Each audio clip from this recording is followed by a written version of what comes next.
Is this sus?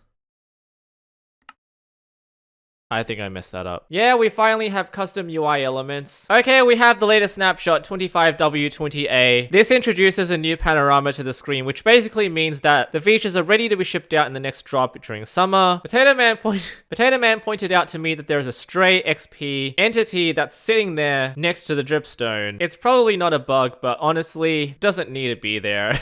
A poor happy Ghast probably got killed before they captured this set of screenshots. Anyway, snapshot. You can see that I have some saddles here, and that is because saddles are now craftable. That's the big news here. The crafting recipe for the saddle is 3 leather and a singular iron ingot in the center of your crafting recipe. And there's your saddle. I know saddles are technically renewable because you can kill ravagers for them. This just makes it simpler, but yes, that's the big news here. I did expect them to add string to the bottom of the crafting recipe, but this works as well. Just looks like Mojang went for the more basic option just for general ease of access, like the lead. Saddles are also shearable, so if you put a saddle on a pig and you have a set of shears, you can shear the pig. Yes, you can shear the pig to get the saddle off. You cannot get rid of its skin. Why'd I even suggest that? Same thing applies to anything else that you can put saddles on. For example, horses. There we go. Saddle. So if I dismount, shear the horse, the saddle comes off. You can't shear a ravager though. And so because saddles are now craftable, they've basically removed saddles from a lot of these chests. There's no need to have them anymore. They've been replaced with leather. So that is the big news in this snapshot. However, there is a lot that they've added that they've sort of organized to be a bit lower on these patch notes. First of all, there is a new music disc that is called Tears by Amos Roddy, and it is a bloody fantastic track. The way it is obtained is by killing a Ghast through the Return to Sender advancement. So if I kill this Ghast with its own fireball, I swear these guys never see me if I summon them in the overworld or through a command. He's just gone now. Oh, there we go. And you can see that it has dropped a music disc over here. And interestingly enough, when you play it on a jukebox, it sounds like a Ghast is singing to you. Do you hear the Ghast? It's like a flute that's distorted.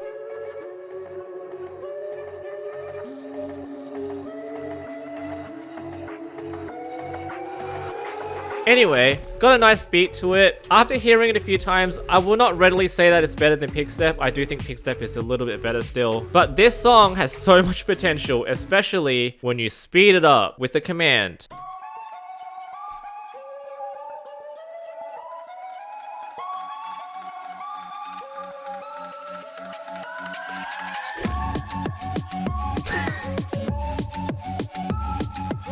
Guys, does this not sound like the Belgian entry in Eurovision 2025?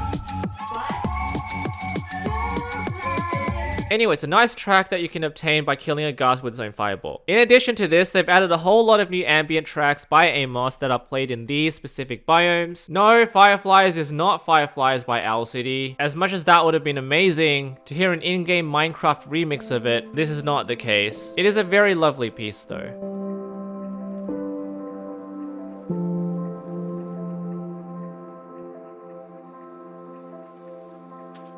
It's a little hard to specify which track you want to play, especially since they categorize them in music in play sound. On the wiki, they do tell you the locations and the odds of playing them. Big shout out to all the wiki editors out there. So you go to Overworld, Cherry Grove, Master at S, and you just keep trying.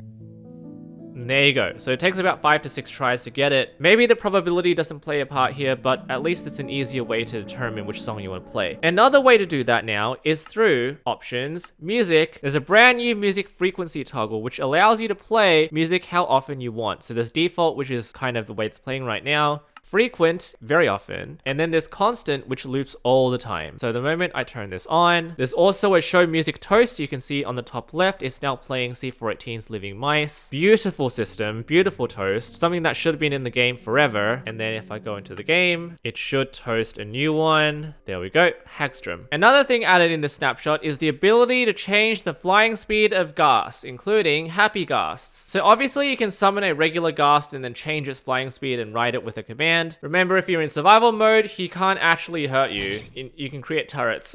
So if you speed up the flying speed, he does fly a lot faster, and you can create even faster fireballs and stuff. This perspective is very odd. Sometimes I'm flying faster than the fireball, What's happening? Oh, wait. Oh, I remember watching a video about this. Fireball travels in the direction you're looking, so you can actually like control the fireball by moving your camera around. Okay, so confused as to why the fireball is moving in that way. All right, fine. That's not the point of this. It's much better this way with the happy gas, and I'm going to show you how to do it. So, first thing I'm going to do is actually put a harness on it, because if I don't, this guy is going to escape from me. So here we go. And we already know that the flying speed of Happy Gas is incredibly slow. Like look at this thing. I'm barely at the house. Currently its flying speed is 0.05, arbitrary value, not sure what it represents. Let's set it to 0.5. And if I just simply tap the W key to push it forward, you can see that I'm already flying a lot faster than usual. This is 10 times its speed. What's going on?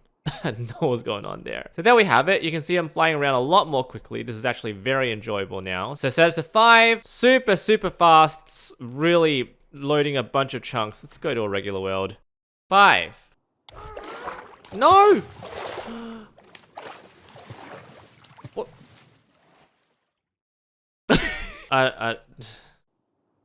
Okay, this was a terrible idea. The fog has been nerfed, and as you can see here, kind of foggy, but a lot less intense than it once was. Now, dialogues. The one thing that I tried to get working during the live stream. So there is a new dialogue command which allows people to show and modify your very own dialogues. So at the beginning of the video, I created a custom GUI called sus. You can see here at the top, I've got dialogue test as the title. This here shows you that it's a custom screen. You can click here and I'll explain what that does in a second because it's kind of important. It says, is this sus? And over here, I've gotten a craftable potion that looks a little bit suspicious. This is all rather buggy right now. If I click on it, you can see that the hover over still kind of lingers around. Here's a proper one. Is this 2 diamonds? And then you can see here I've got 3 diamonds. Clearly it's not 2 diamonds, so if you click no, you are correct. Agent M was a little bit shifty in showing me what they did, and just by customary practice, I have to share this with you guys as well. So custom UIs are now possible. During my Pokemon Cobalt and Amethyst days, if you guys have been around for that long, this dialogue feature would have been such a great replacement for all the custom GUI elements I had to create in the chat. At least all of these dialogue elements are self-working. And so this is how I did it. You've got the different types of dialogues that you can create here. Here's the title of it, the text body which says, is this sus? And then it shows the potion item, and then the yes or no buttons on click have an action which runs a command. Can break because they require higher permission levels. Needless to say, because all of this is a little bit buggy, sometimes you'll find yourself kind of stuck on the screen because pressing escape doesn't always allow you to get out of it. So that's what this button here is for. So if you click on this, if this screen prevents you from playing, you can disconnect from the server. So you can click on this and you'll be kicked out of your single player world. We have some splash changes. The additions include Flint and Steel, Chicken Jockey. Yeah, they really decided to do that. They also removed Miner's Welcome for obvious reasons. And so there we have it. We've got a new panorama that has a random XP thingy on the ground. Looks like this update's ready to be shipped in about a month's time. I'll be around to share with you guys what else is new. However, looks like things are done in this update. Subscribe for the next one. It will surely be a banger like this song.